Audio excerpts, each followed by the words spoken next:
You're serious? I said, my voice trembling as I stared at Richard from across the living room. You want me to give you $3,000, on top of the $4,000 I already give you every month? He leaned back in his recliner, folding his arms over his chest like a king issuing an order. I need a new car, he said, his tone clipped and matter-of-fact. The old one's falling apart. I don't see what the big deal is. You've got the money. I felt my chest tighten. The big deal, Richard, is that I've already sacrificed enough for this household. I cover the bills, the groceries, your utilities. I even helped pay off Adam's credit cards. Now you want me to buy you a car?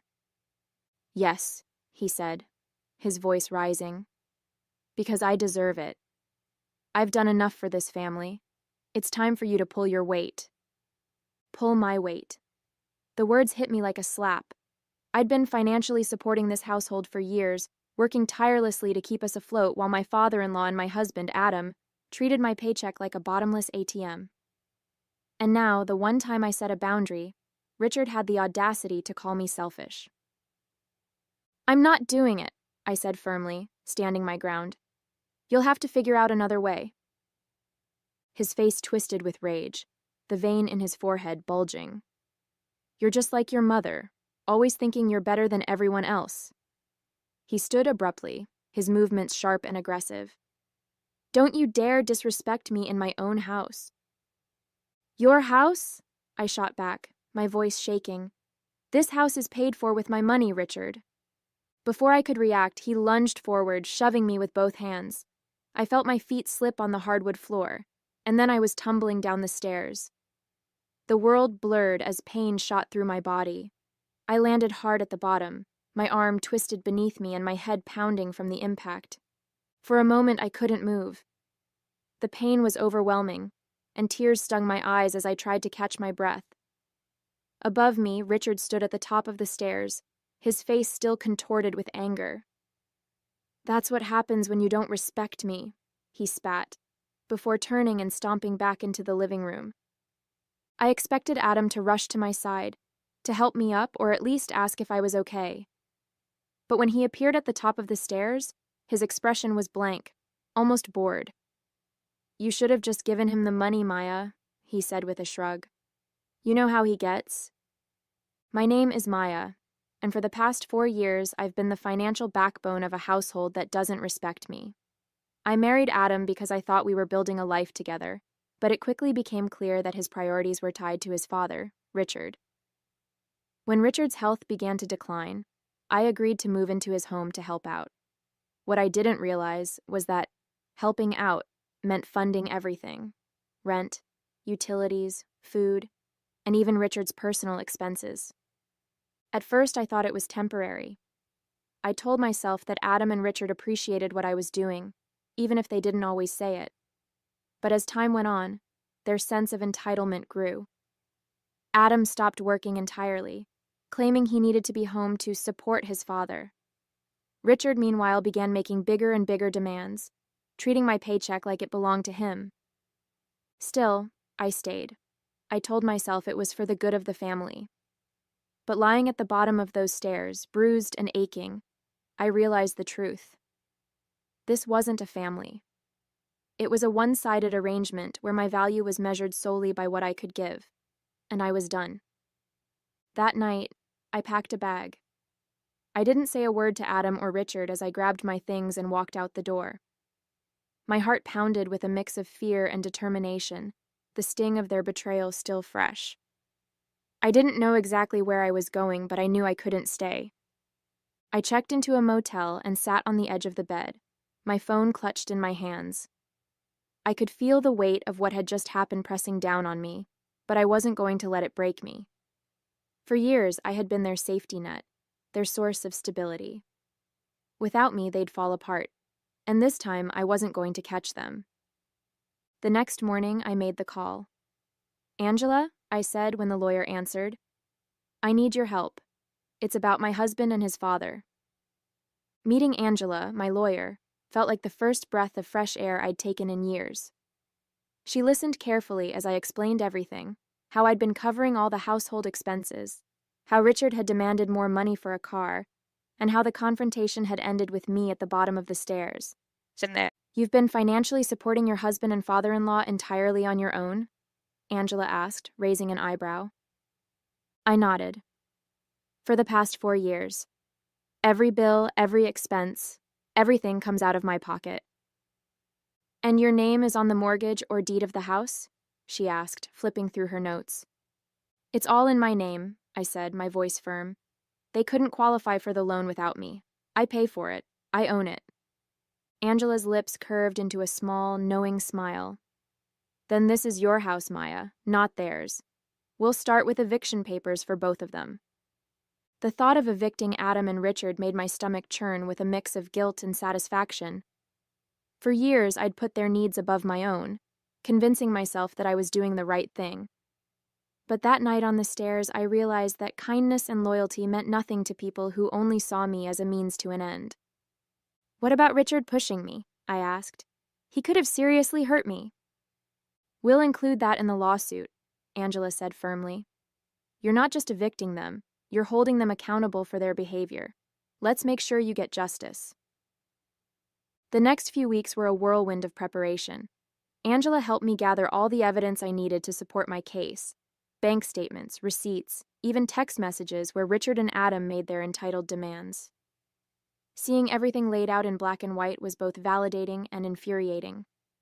For years, I had convinced myself that I was overreacting, that things weren't as bad as they seemed. But the numbers didn't lie. I'd poured tens of thousands of dollars into that house while Adam and Richard contributed nothing but complaints and criticism. Angela also encouraged me to document the incident on the stairs.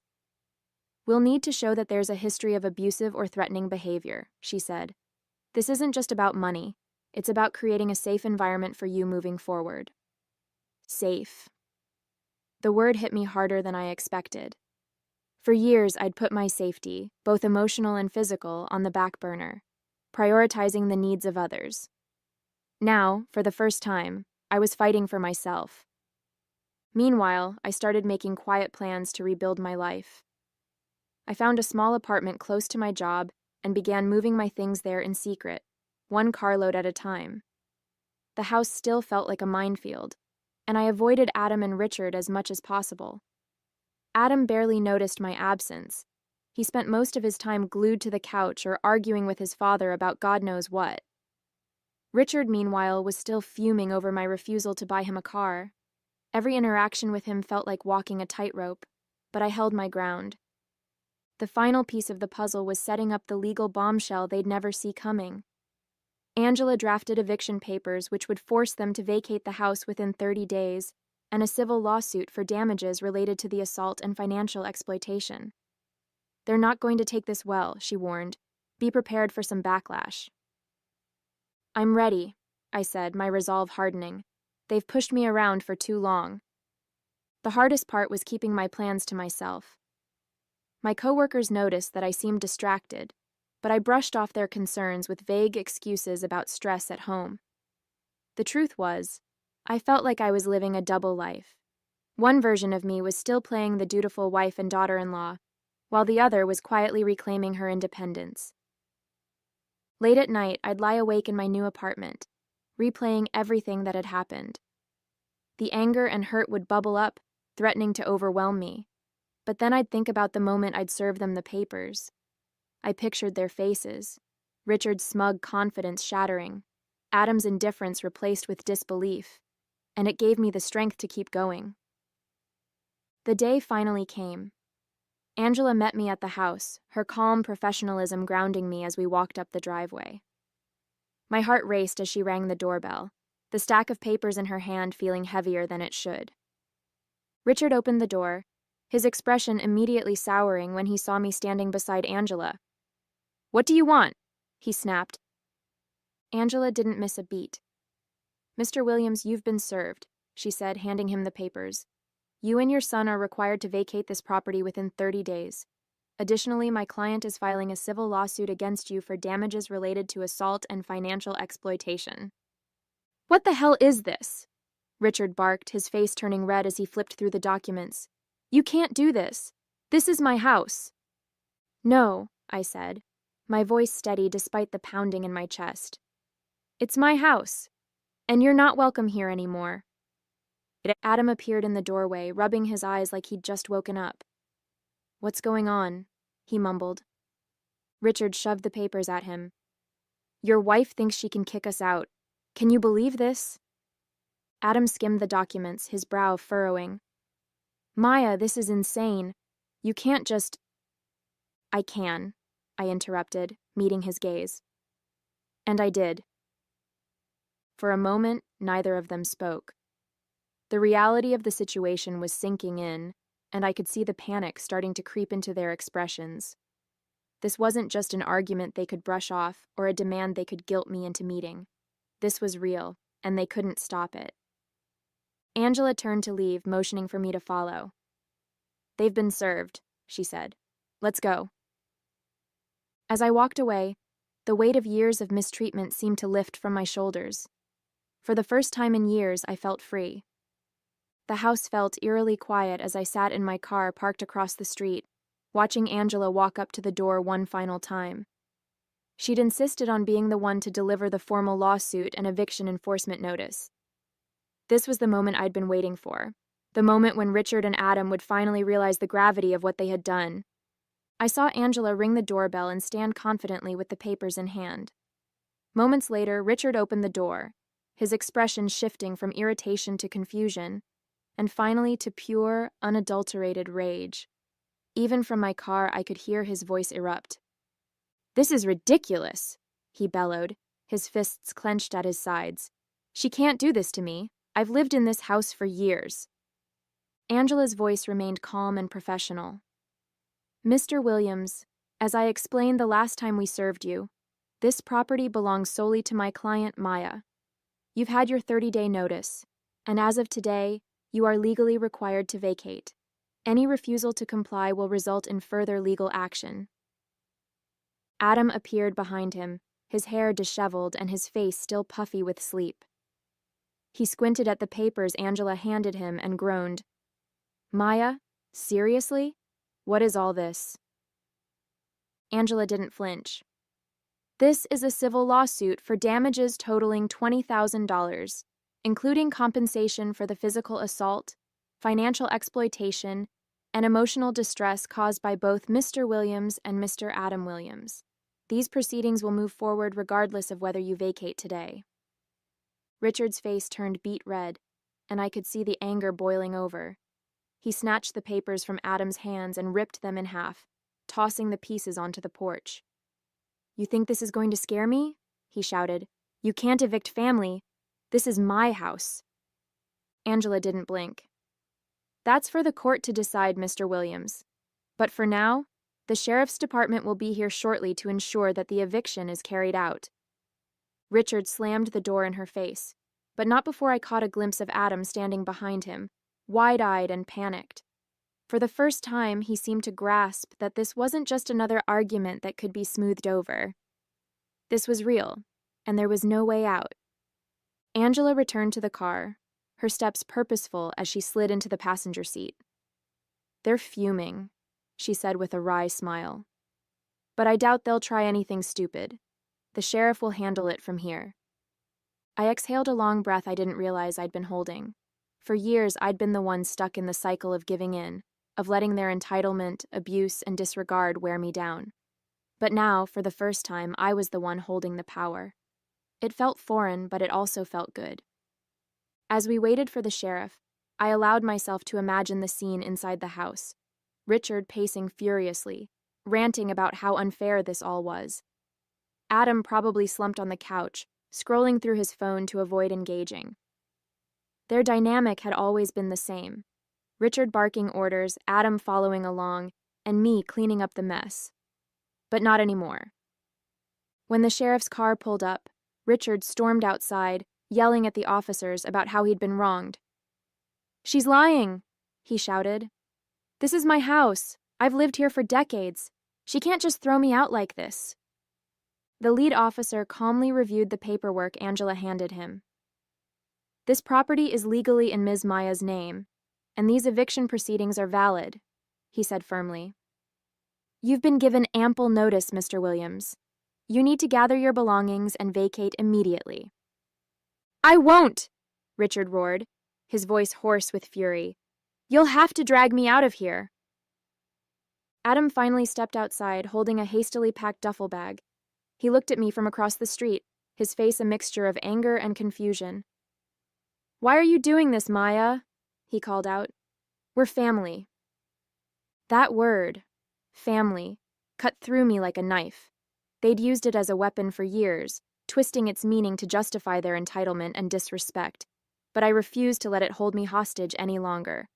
I stepped out of the car, meeting Adam's gaze with a calm I didn't know I had. Family doesn't push you down the stairs, I said, my voice steady. Family doesn't take your money and treat you like you owe them everything. This house is mine, my life is mine, and I won't let either of you take anything more from me. Richard shouted something incoherent from the porch, but I didn't hear him. My focus was on Adam, who stared at me for a long moment before finally lowering his eyes. For once, he had no comeback, no excuses. He slung the duffel bag over his shoulder and trudged down the driveway without another word, his father still fuming behind him. The sheriff's officers escorted Richard back inside to gather his belongings, and Angela placed a reassuring hand on my shoulder. You've done it, she said quietly. This chapter is over. As I watched Adam and Richard leave the house for the last time, I felt a surge of emotions, relief, pride, and an overwhelming sense of freedom. This wasn't just a victory in court, it was a victory for myself. For the first time in years, I'd stood up to the people who had tried to diminish me, and I'd won. I turned to Angela, a small smile tugging at my lips. Let's go, I said. I've got a life to rebuild. The house felt so much larger once Richard and Adam were gone. As I walked through the quiet rooms, I was struck by how different everything seemed. Without their constant presence, the space that had once felt suffocating now felt like a blank canvas, a place I could finally reclaim as my own. The sheriff had left a short while ago, taking with him the last traces of their entitlement. Richard had resisted until the very end, ranting about how unfairly he'd been treated, but there was nothing left for him to cling to. Adam had been quieter, a shadow of the man who'd once promised to build a life with me. Watching him leave, dragging his duffel bag down the driveway, had been bittersweet. I felt no anger anymore, only pity. Angela stayed with me as I locked the front door. You've done something not many people have the courage to do, she said, her tone warm. It's hard to walk away from people you've invested so much in, even when they don't deserve it. I nodded, her words sinking in. I think I finally realized it wasn't just about the money, I said. It was about taking back control. For years, I let them make me feel like I didn't have a choice, like I owed them everything. But I don't owe them anything. Over the next few days, I began to rebuild my life, piece by piece. I changed the locks on the house and hired a cleaning service to help scrub away the physical reminders of Richard and Adam's presence. It felt symbolic, almost therapeutic, to erase the mess they'd left behind. For the first time in years, I didn't feel like a stranger in my own home. Friends and coworkers reached out to check on me, offering words of encouragement and support. You're amazing for standing up for yourself, Lily said over coffee one afternoon. It would have been so easy to just keep putting up with it, but you didn't. I think I just reached a breaking point, I admitted. When Adam told me I should have given Richard the money, I realized he didn't care about me at all. And if he didn't care, then why was I giving so much of myself to him? Lily nodded. It's hard to see that when you're in it, but you're out now. That's what matters.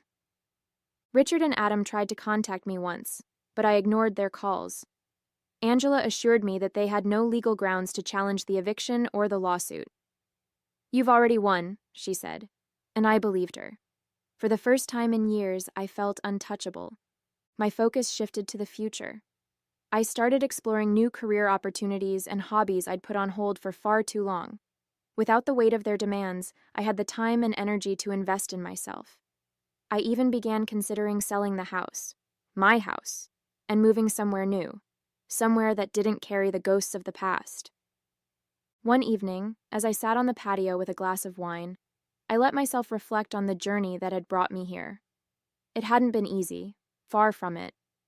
But every step, every painful moment, had taught me something about my own strength. I'd spent years letting others define my worth, but not anymore.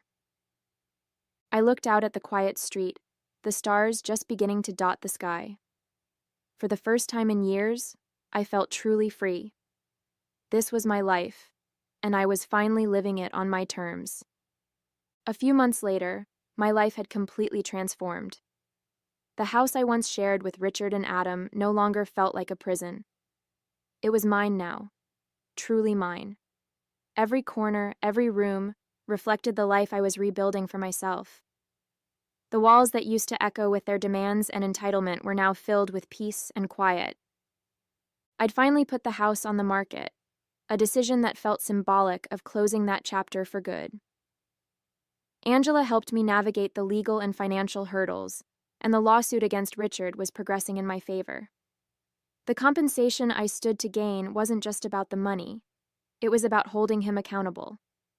Knowing that he would face consequences for his actions was its own kind of closure.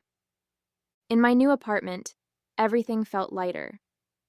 Without the constant burden of their expectations weighing me down, I finally had the time and energy to focus on myself. I took up yoga, started painting again, and even planned a trip to a quiet coastal town I'd always wanted to visit. For the first time in years, I felt like I was living, not just surviving. The people in my life noticed the change. "You look happier," Lily said during one of our coffee dates.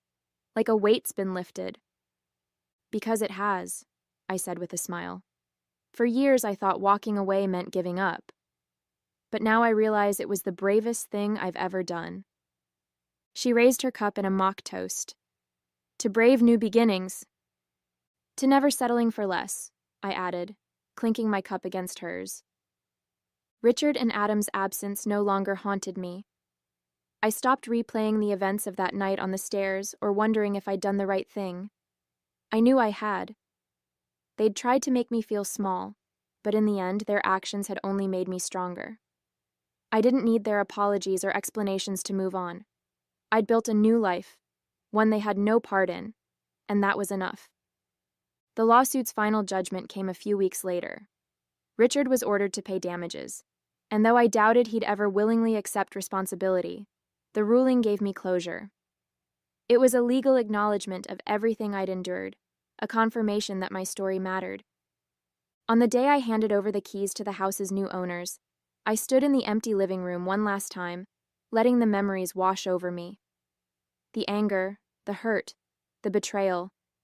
It was all still there, but it no longer controlled me. I had taken back my power, and in doing so, I had found myself again. As I stepped outside and closed the door behind me, I felt a sense of peace I hadn't known in years. The road ahead was open and full of possibilities, and for the first time in a long time, I was excited to see where it would lead. This wasn't just the end of one chapter, it was the beginning of a story entirely my own,